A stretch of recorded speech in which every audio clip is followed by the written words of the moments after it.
Hello dear student, अभी हम कर रहे हैं 7th क्लास के लिए NCERT मैथ चैप्टर नंबर 7 ट्राइडीज है और चैप्टर नंबर 7 का नाम है कॉन्ग्रुएंस ऑफ ट्रायंगल्स। ट्राइडीज पेज नंबर 143 144 का ये है। मेन तो 143 से स्टार्ट है। ये क्वेश्चन नंबर 3 का अभी पार्ट हम कर रहे हैं थर्ड। क्वेश्चन नंबर 3 में क्या दिया हुआ है वो देखिए, समझिए। In figure 7.4 measures of some parts of the triangles are indicated. जो 7.24 के अंदर टोटल 4 फिगर है, उसमें से ये थर्ड वाली फिगर है। इसके अंदर भी आपको क्या दिया हुआ है, कुछ पार्ट्स जो मेजरमेंट है वो दे रखी है। जैसे कि DF है वो 3.5 सेंटीमीटर है, EF है वो 3 सेंटीमीटर और F के ऊपर जो एंगल बना है वो 40। इसी प्रकार से आप देखिए QP 3.5 सेंटीमीटर गिवन है, QR 3 सेंटीमीटर है और एंगल Q है वो 40 डिग्री गिवन है। ठीक है, ये आपको मेजरमेंट ट्रायंगलों की मिली हुई। Bye apply side angle side congruence rule state the pairs of congruent triangles if any in each case. अगर ये ट्रायंगल्स कॉन्ग्रुएंट है, ठीक है, अगर ट्रायंगल्स कॉन्ग्रुएंट है तो इनके जो 3 पेयर्स है वो लिखिए। आपको लिखने हैं 3 पेयर्स, जिसमें कि यहाँ पर तो ये ट्रायंगल्स कॉन्ग्रुएंट है। 3.5 है, ये 3.5 है, एक पेयर ये हो गया।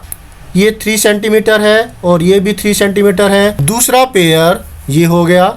तीसरा पेयर है, ये 40 डिग्री है और ये भी 40, राइट। तो ये बराबर दिए हुए। ओके, अब in case of congruent triangles write them in symbolic form. अगर ये ट्रायंगल्स कॉन्ग्रुएंट है तो इन्हें सिंबलिक फॉर्म में लिखिए। तो क्योंकि ट्रायंगल्स तो कॉन्ग्रुएंट है तो अब हमें इनको सिंबलिक फॉर्म में लिखना। तो चलिए फिर करते हैं, लेट अस डू।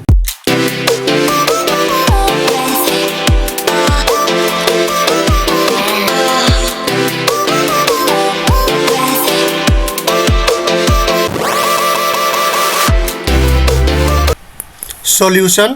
पहले हम ट्रायंगलों के नाम है वो लिख देते हैं कि 2 ट्रायंगल्स कौन कौन से। इन ट्रायंगल एक है DEF एंड ट्रायंगल है ये वाला PQR। ठीक है, इन दोनों ट्रायंगलों के अंदर DF बराबर है PQ के। DF बराबर में PQ कितने कितने सेंटीमीटर है, 3.5 सेंट। कारण इसका गिवन दिए हुए हैं। ठीक है, नेक्स्ट पेयर है EF बराबर में QR। EF बराबर में QR is equal to 3 centimetre. कारण गिवन, ये भी तो गिवन ही है, राइट। नेक्स्ट है ये वाला एंगल, तो ये पेयर लिख दे। एंगल F पर बना हुआ है तो ये बीच में आएगा, बाकी दोनों पॉइंट अगल बगल। DFE बराबर है इसी प्रकार से Q वाला पॉइंट बीच में, बाकी ये दोनों पॉइंट अगल बगल। एंगल PQR या फिर RQP। ठीक है, तो PQR बराबर में 40 डिग्री। इसका भी कारण है कि ये हमें गिवन है। तीनों पेयर लिख दिए।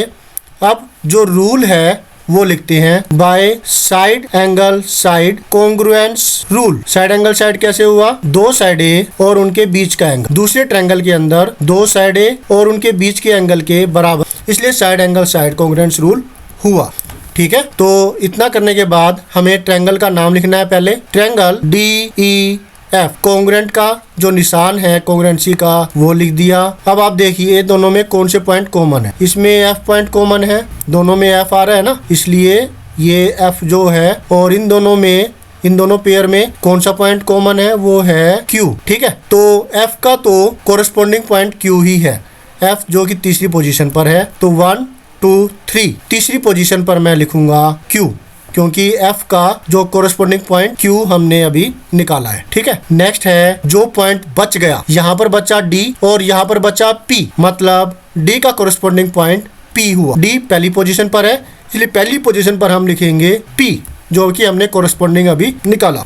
ठीक है, तो मैंने लिखा यहाँ पर P। अब यहाँ पर बचा जो पॉइंट है वो है E और यहाँ पर बचा R, तो E का कोरिस्पोंडिंग पॉइंट हुआ R। E जो है सेकंड पोजीशन पर है यहाँ पर, तो यहाँ पर हम लिखेंगे R, इसका corresponding point R। Is that clear? तो ये हुआ PRQ के कॉन्ग्रुएंट। आपको समझ में आ गया कोरिस्पोंडिंग पॉइंट हमने कैसे निकाले हैं। ये अच्छे से आपको समझ में आना चाहिए, तभी आप इसको अच्छे से कर पाएंगे। ठीक है, तो ये कॉन्ग्रुएंट हो गए। हमने इसको सिंबलिक फॉर्म में भी लिख दिया, हमने इसका कारण भी लिख दिया। हमने इसके जो 3 पेयर है वो भी लिख दिए, जिसमें कि 2 तो है साइडों के पेयर और एक है एंगल का पेयर।